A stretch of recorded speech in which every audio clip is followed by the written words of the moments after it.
Something that was discussed in the longer tutorial was a program. So what is a program? I kind of mentioned that, it's basically going to be the set of instructions that the computer needs to turn an input into an output. Um, you know, it's going to. So basically, how would it work? I want to kind of show like how would you code something like this? How would you like if it's going to be something that's like a calculator, it's going to have you know. So it's one thing to say like it starts by taking the information, the input, and turning it into an output. But then how does it do that? So basically, you would start by having variables that is kind of variable to whatever would be inputted in, right? So, you'll have a value put into the first number, a value put into the second number, a value put into the third number, and then the program would basically do its thing. And that would produce the output. So how would this look? Whenever you program, this is an in-depth look at programming. Okay.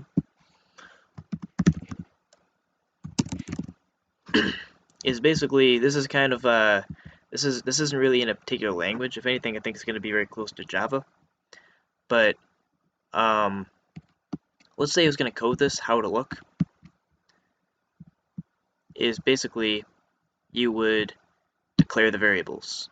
So you would make num1. You'd say num1 is a integer, right? And that now that variable is going to be stored to memory automatically once the variable is created. And what you would want to do is it has to have some kind of value before going into it. So you would do something called initialize the variable. So basically saying it'll equal something until, it's figured out. So usually you would set it to 0. And let's say you don't set it to something, right? What can happen is it's called and it's a crazy word, it's called a null pointer exception. So what a null pointer exception is basically, it's not, I mean, it sounds like a complicated term, but all it is basically saying that, okay, I'm about to go refer to that variable, to find out what the input is, right? I'm gonna go into num1. What's in num1? And then they open the box, and there's nothing in it, not even a 0. What's going on? And then the computer gets confused, and then the program crashes. So basically, if there's nothing in the variable, it won't just be like, there will be literally no value in it. So you might be like, all right, so if you type in nothing for num1, would it just be 0? No, I mean, unless you tell it to do that. But by default, there'll just basically be nothing in the box, right, of memory that num1 was put in, and then the program will crash. So if you don't have anything in the variable, then it can basically lead to something called a null pointer exception. Basically, it means that the computer is now pointed to a null value, and a null value basically just means nothing. That's all it means. So it's like whenever they open the box, there's nothing in it. That's null. And the computer is pointed to it to open the box, and there's nothing in it. And the word exception. Now, it's kind of a strange word for it, but basically it means that, I guess you would call it a bug. It basically means that a reason why the program broke. So that basically means that the exception means that the program broke because the computer is pointed to a null value when it expected a value. So that's basically what that is.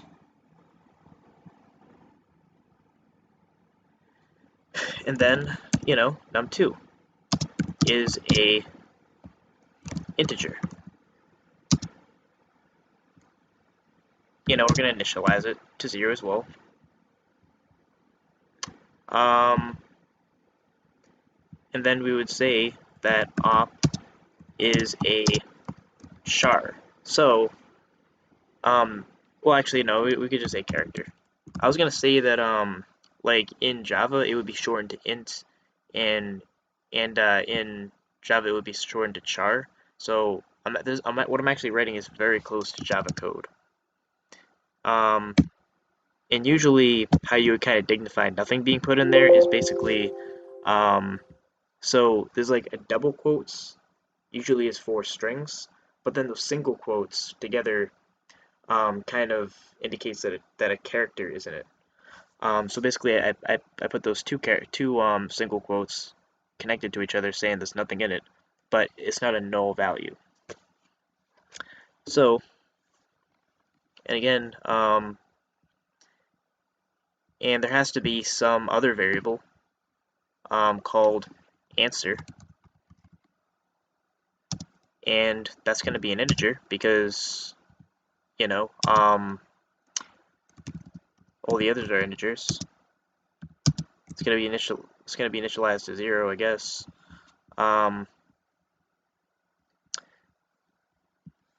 And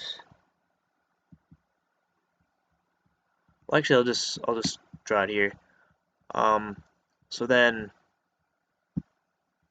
basically, you need something in the program, right? Let's say some part of the program. We'll call it a method, right? Where we'll call this method calculation or calc. That'll basically mean that the answer is going to be set to num1 plus num2 if the op, right, is going to be a plus sign.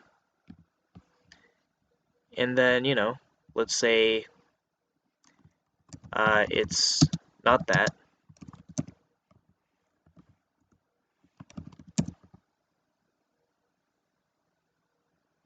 Two.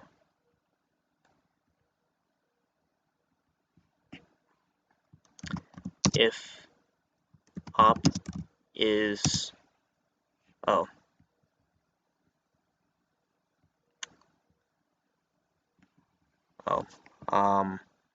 yeah, I meant that to be a minus sign right there.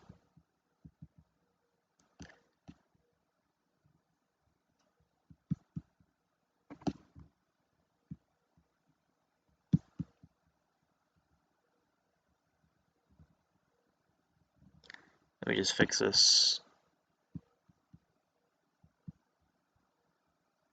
A minus sign if op is minus. So we could go into more of them, but basically it's saying that this is what's going to go down. In this method, whenever it's used, is going to take whatever's in num1 and num2, add them together if op is plus, and then if op is minus, then it's going to take num2 from num1 and do subtraction. So basically somewhere in the main program, you would call it, right? The main program.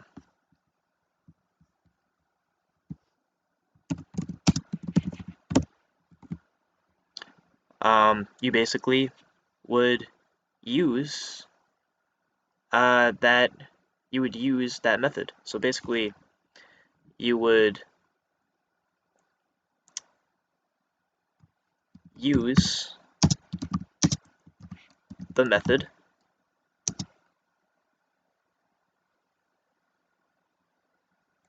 calc, and then display answer.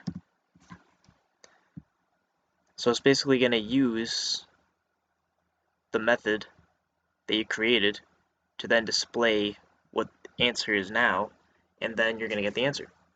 So that's kind of how a regular program would work with these concepts.